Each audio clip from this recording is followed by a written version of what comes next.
what should people do in single life to prepare for marriage? Single people need to work on themselves to mature and grow firmly in God's Word, first and foremost. Holy cow, good question. I think the one thing they need to do is observe married couples that seem to have things together. I think that would probably be the biggest thing I would say is gather information from respective sources. Well, I think that single people should pray, number one.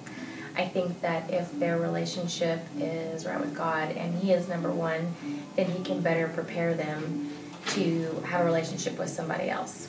How do you know the person you're dating is the right one? Well, you could get struck by lightning like I did, but if you have prepared your heart the way that I think the Lord intends and you are mentally prepared to accept the package that God is going to present to you, then it's clear beyond a shadow of a doubt when it's that person. And The right one. I don't know that you can ever know that. And there's some people I know that are not the one. I think you can tell when that's the case. God can make good things out of solid relationships and make it great. Is struggling sexually in a relationship a good reason to get married? No. Absolutely not.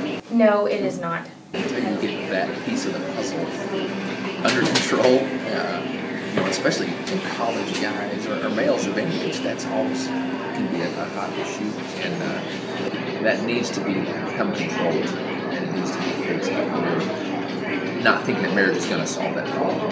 It's kind of a hard subject, and everyone falls prey to that kind of temptation. But that's something that you, again, seek the Lord first to get that help. What are some good reasons to stay single instead of always being in a relationship? Staying single, you can, I think, fall in love with Christ a lot easier because you are depending on Him to fulfill your needs. You're depending on Him for your happiness. And I will say from experience that probably the most unsuccessful relationships I've had is because I was lonely and looking in the wrong place.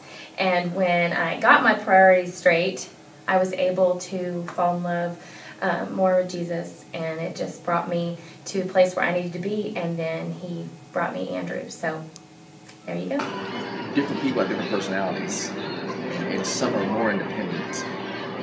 Some people need that nurturing relationship.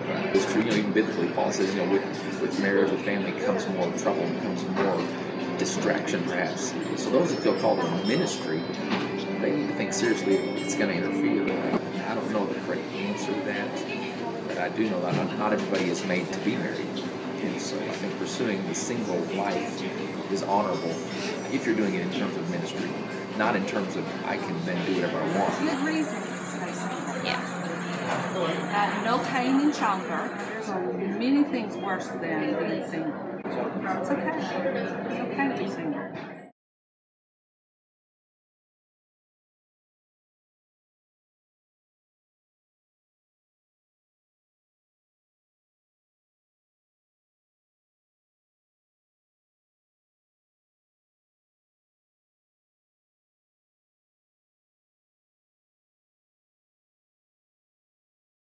No.